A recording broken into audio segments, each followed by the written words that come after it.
Interestingly, Burt Reynolds turned down the role of James Bond. Yeah. Now, there was a time when Burt Reynolds was a clean cut and he wore tuxes and so on and so forth. Could he have pulled it off? Hmm.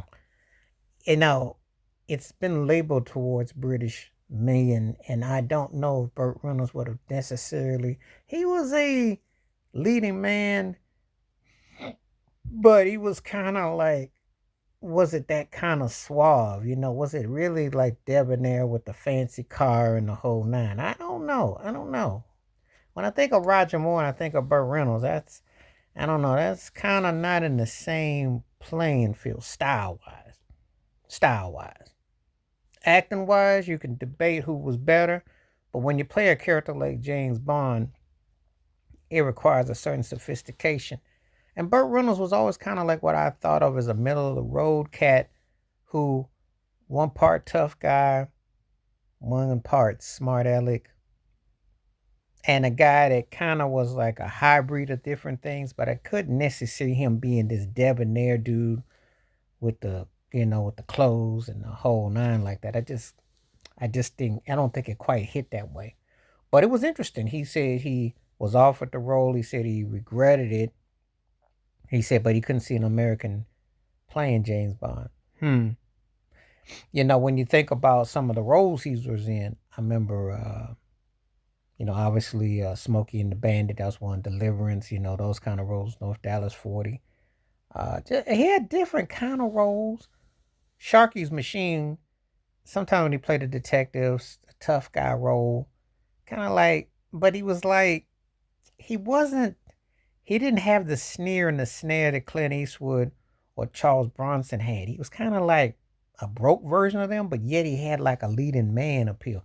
It's kind of hard to put it in perspective because sometimes you see some actors and people and it's kind of like, well, Burt Reynolds was not, he didn't have that certain type of vibe that say Jack Nicholson did, which got Nicholson over, but yet Burt could be in them roles where, he had a role that he could play, you know.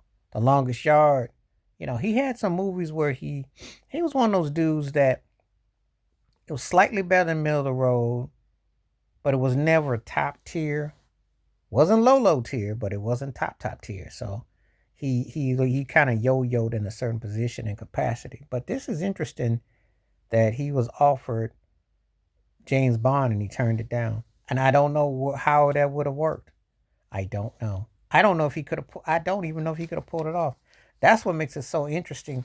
And it's like Burt Reynolds. You think so random, but could he have done it? Because I never got a full-on sophistication, especially for that kind of role.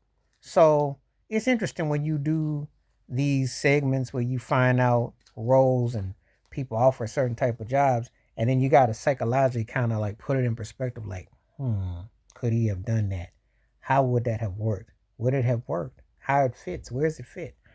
It's it's interesting when I think about it. So you know, um, you kind of shrug your shoulders. You're kind of like, they really actually thought of him in that capacity. Interesting. Let me know what you think though. Burt Reynolds is James Bond. You buy it, or do you think he passed on it? Do you think he could have pulled it off, or do you think he did the right thing and not going in that direction? Let me know what you think below in the comments. Please hit like, subscribe, welcome thoughts, comments, and I do respond. Thank you. Wash your hands. Keep your mind clear. Watch out for another. Share it if you like, and hit that membership because when you do requests like this come true, stay safe, stay blessed, stay woke, stay free. I'm out. Peace.